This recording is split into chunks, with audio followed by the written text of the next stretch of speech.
Il est 11 heures pile. Nous reprenons pour la deuxième audition de la journée. Nous accueillons Monsieur Rémi Lacombe, qui est viticulteur, accompagné de Maître Louis Lacan, avocat au barreau de Paris. Je vous remercie de vous être rendu disponible.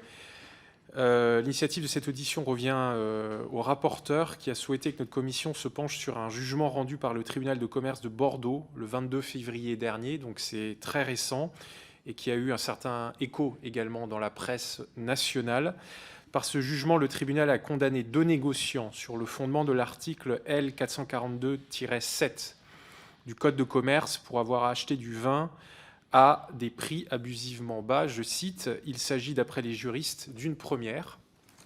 Et donc, tout l'intérêt aussi pour le législateur de se pencher sur cette question.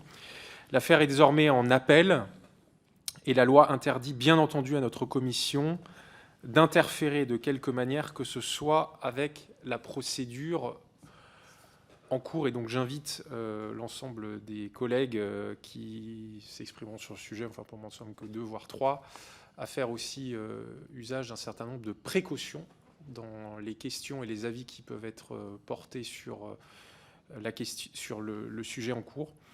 Et cette audition sera donc consacrée exclusivement aux points de droit qui sont en jeu et à la question de la juste rémunération des agriculteurs en général. Je vous laisserai, messieurs, la parole pour un propos introductif de 10 minutes maximum. Je vous laisse organiser entre vous le propos. Et ensuite, je crois que tout l'intérêt, c'est d'avoir des questions-réponses. Je dois vous rappeler que l'article 6 de l'ordonnance du 17 novembre 1958 relative au fonctionnement des assemblées parlementaires impose aux personnes auditionnées par une commission d'enquête de prêter le serment de dire la vérité, toute la vérité, rien que la vérité. Je vous demanderai tous les deux de bien vouloir lever la main droite et de dire « je le jure ». Merci beaucoup. Monsieur Lacombe, je vous laisse la parole pour 10 minutes.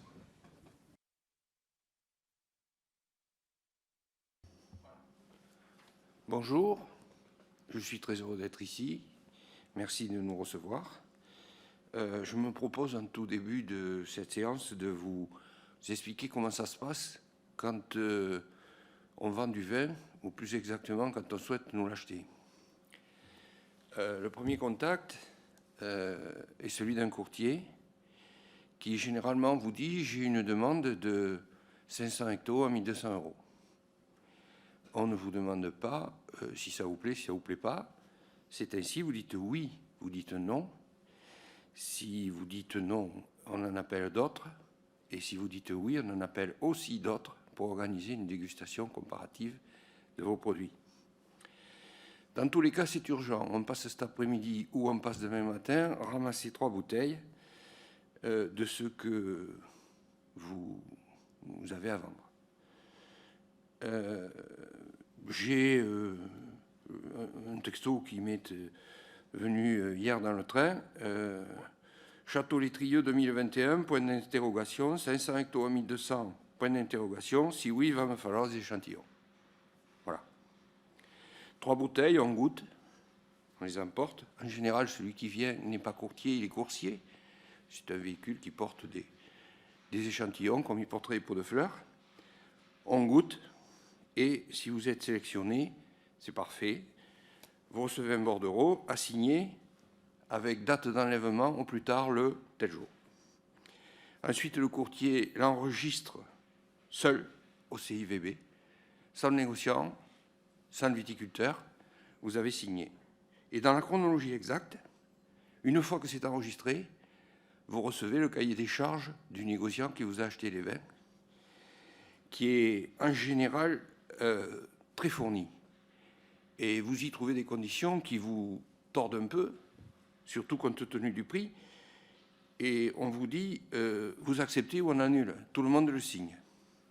J'ai pour mémoire le chargement du vin rouge sous azote, qui est une hérésie technique totale, qui se justifie pour du vin blanc. Et on me dit, mais écoutez, si vous voulez rayer ça à la rigueur, rien de plus, parce qu'on a fait le même cahier des charges pour les blancs et pour les rouges. Donc vous voyez l'importance que vous avez déjà et l'importance des arguments qui sont employés. Une fois que votre vin s'en va, oui, auparavant, je voulais vous dire que j'ai envoyé l'inspecteur des fraudes, M. Minassian, à l'ODG, Organisme de défense et de gestion de l'appellation Médoc, sur l'extraordinaire que comporte cette chronologie.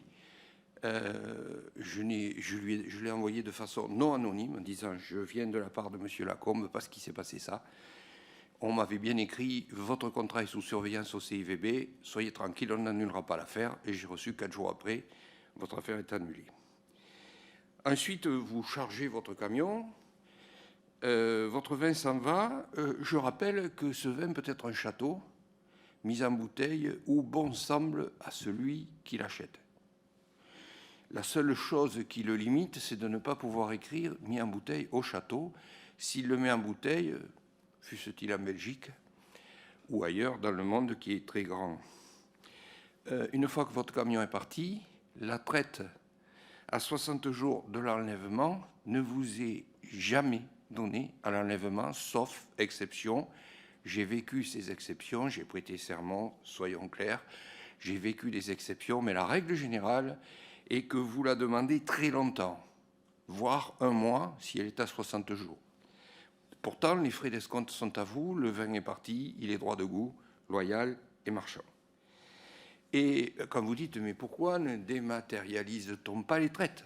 On vous répond « mais attendez, ça ne vous regarde pas, la traite est à la signature. » Donc vous attendez que quelqu'un de très important signe cette traite. Le courtier en profite pour vous dire qu'il se fâche très fort avec le négociant, mais vous avez implicitement dans la tête l'idée qu'il ne va pas se fâcher avec les 3 négociants qu'il a et les 500 viticulteurs qu'il a. S'il perd un viticulteur sur 500, il dort très bien la nuit. S'il perd un négociant sur 3, il dort très mal la nuit.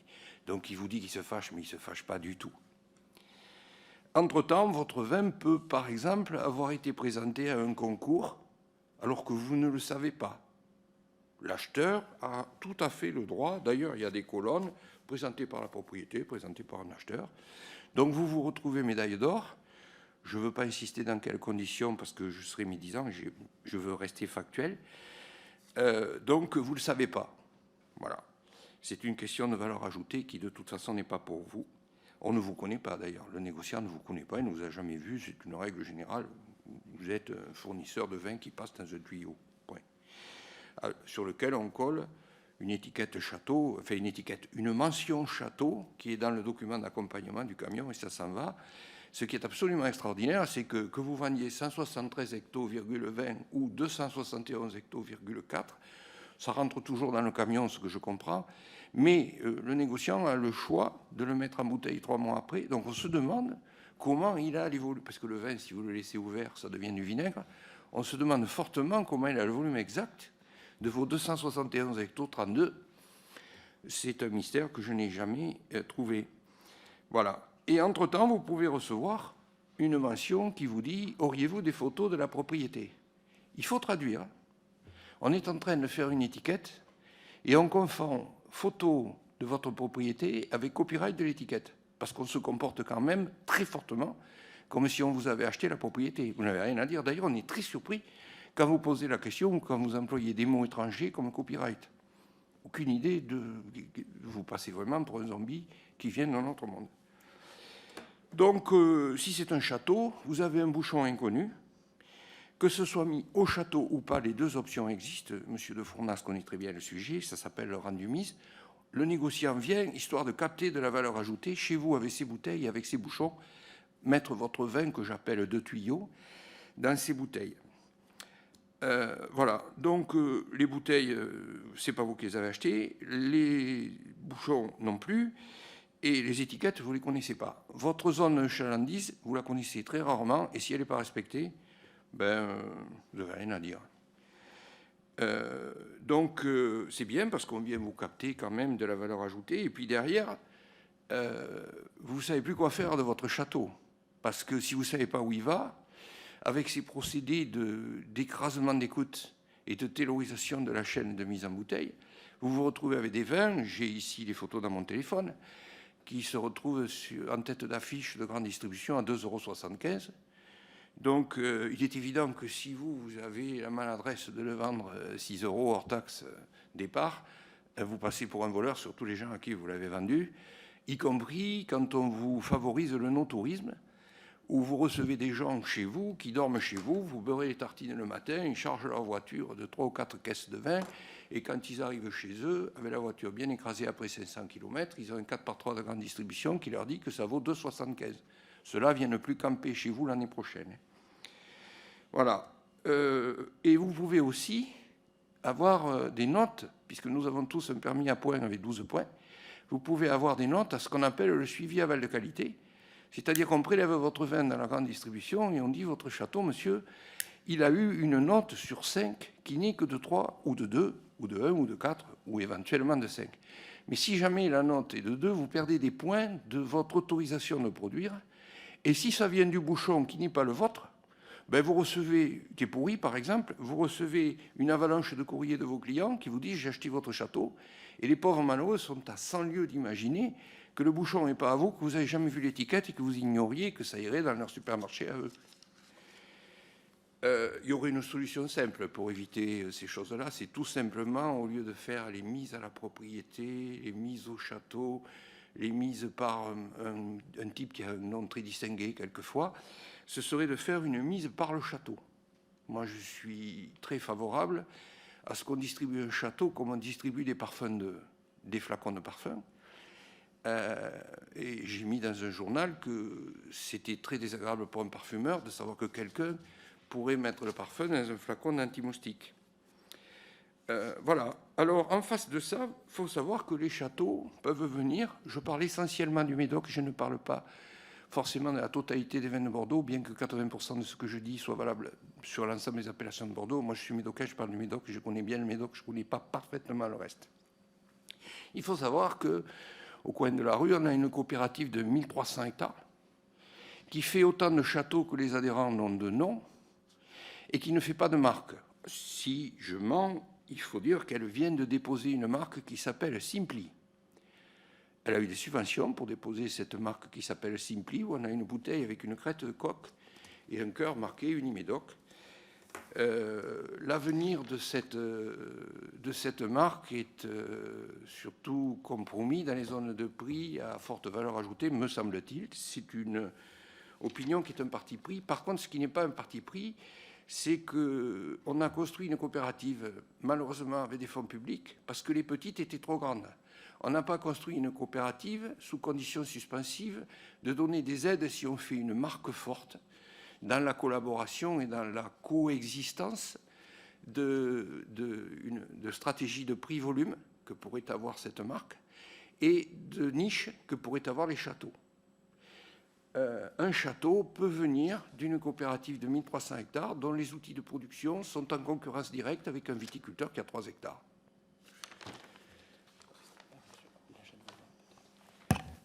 Ensuite, sur l'achat de mes vins, ben, écoutez, j'ai à peu près tout dit.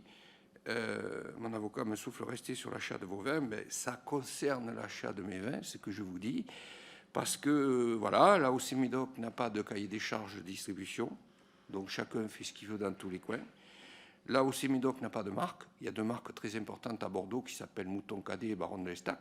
Ce sont des AOC Bordeaux. En Médoc, des marques importantes, il n'y en a pas. Le conseil d'administration de l'ODG est habité par des négociants et habité par les ordres de l'INAO qui viennent de plus en plus dire qu'il faut des cahiers des charges de plus en plus nombreux pour mériter de s'appeler Médoc. Et ce sont surtout des normes qui sont contrôlées par les gens de la filière. Et les gens de la filière, ben, ils sont en général dans la filière très investis partout, y compris dans les unités de contrôle qui sont quand même maison, à savoir qu'on n'aime pas trop les ISO et les AFNOR chez nous. On préfère des normes bien à nous. On n'aime pas, par exemple, qu'un viticulteur ait un radical de gène code qu'on appelle un CNUF.